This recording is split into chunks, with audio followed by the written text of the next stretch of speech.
कहानी अमेरिका के एक मशहूर कॉलेज MIT से शुरू होती है। यहाँ प्रोफेसर जेराल्ड अपने छात्रों को गणित पढ़ा रहे होते हैं। लेक्चर खत्म होने के बाद वह अपने छात्रों से कहते हैं कि मैं क्लास के बाहर बोर्ड पर एक बहुत मुश्किल गणित का सवाल लिखने वाला हूँ और अगर तुम में से कोई इस सवाल को हल कर देता है तो उसका नाम कॉलेज में सुनहरे अक्षरों में लिखा जाएगा। वह छात्रों को प्रेरित करते हुए बताते हैं कि उनके कुछ पुराने छात्रों ने भी यह सवाल हल किया था और आज वे अपने क्षेत्र में बहुत बड़ी सफलता हासिल कर चुके हैं। क्योंकि सवाल बहुत कठिन था, इसलिए प्रोफेसर ने छात्रों को इसे हल करने के लिए पूरे सेमेस्टर का समय दिया। लेक्चर खत्म होने के बाद हमें एक लड़का दिखाई देता है जिसका नाम विल हंटिंग है। वह वहां एक सफाई कर्मचारी के रूप में काम करता है।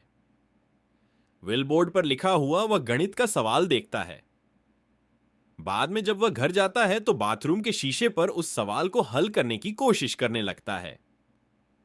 अगले दिन जब वह वहां अकेला होता है तो चौक उठाकर बोर्ड पर उस सवाल का जवाब लिख देता है। यह बहुत बड़ी बात थी क्योंकि उसने वह मुश्किल सवाल सिर्फ एक दिन में हल कर दिया था। काम के अलावा विल अपना ज्यादा समय अपने दोस्तों के साथ बिताता है। एक दिन जब वह बेसबॉल मैच देख रहा होता है तो उसे एक लड़का दिखाई देता है जो स्कूल के समय उसे बहुत परेशान करता था। उसे देखकर विल को बहुत गुस्सा आ जाता है। वह अपने दोस्तों के साथ जाकर उस लड़के से लड़ाई करने लगता है। विल उस लड़के को बहुत मारता है क्योंकि वह उससे बदला लेना चाहता था। लेकिन तभी पुलिस वहां पहुंच जाती है। जब पुलिस उसे रोकने की कोशिश करती है तो विल पुलिस पर भी हमला कर देता है जिसकी वजह से उसे गिरफ्तार कर लिया जाता है। दूसरी तरफ प्रोफेसर जेराल्ड को पता चलता है कि बोर्ड पर लिखा उनका मुश्किल गणित का सवाल किसी ने हल कर दिया है।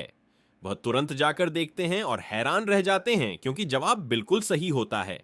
वह अपने होशियार छात्रों से पूछते हैं कि क्या यह तुम में से किसी ने किया है, लेकिन जब सब मना कर देते हैं तो प्रोफेसर और भी ज्यादा हैरान हो जाते हैं। अब कॉलेज में हर कोई जानना चाहता था कि यह रहस्यमय गणित का जीनियस कौन है। जब अगली क्लास होती है तो प्रोफेसर कहते हैं कि जिसने भी यह सवाल हल किया है वह सामने आए ताकि उसे इनाम दिया जा सके, लेकिन क्लास में कोई भी आगे नहीं आता।